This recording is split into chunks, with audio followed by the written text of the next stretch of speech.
Identify বাংলাদেশকে স্বীকৃতিদানকারী প্রথম অনার্ব মুসলিম দেশ কোনটি?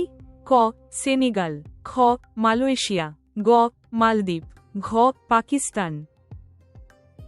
স্বাধীন বাংলাদেশকে স্বীকৃতি প্রদানকারী প্রথম আফ্রিকান দেশ হল সেনেগাল। সেনেগাল ১৯৭২ সালের ১ ফেব্রুয়ারি বাংলাদেশকে স্বীকৃতি দেয়। অন্যদিকে মালয়েশিয়া ৩১ জানুয়ারি ১৯৭২ বাংলাদেশকে স্বীকৃতি দেয় এবং সরকারি বাংলাদেশি সূত্রে দেশটিকে এশিয়ার প্রথম মুসলিম দেশ হিসেবে বাংলাদেশকে স্বীকৃতিদানকারী দেশ বলা হয়েছে। তাই প্রশ্নটি যদি বাংলাদেশকে স্বীকৃতিদানকারী প্রথম আফ্রিকান দেশ কোনটি, মনে রাখুন মালয়েশিয়া ৩১ জানুয়ারি ১৯৭২, সেনেগাল ১ ফেব্রুয়ারি ১৯৭২ প্রথম আফ্রিকান দেশ, ইন্দোনেশিয়া ২৫ ফেব্রুয়ারি ১৯৭২।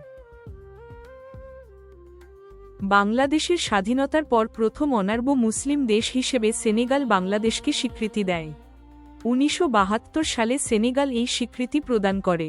তাই সঠিক উত্তর হল ক সেনেগাল।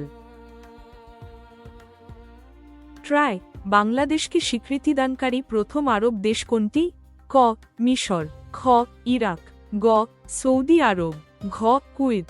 আনসার খ ইরাক। ইরাকের স্বীকৃতি ৮ জুলাই ১৯৭২ সালে, মিশরের স্বীকৃতি ১৫ সেপ্টেম্বর ১৯৭৩ সালে। সুতরাং বাংলাদেশকে স্বীকৃতিদানকারী প্রথম অনার্ব মুসলিম দেশ সেনেগাল। সঠিক উত্তর ক সেনেগাল।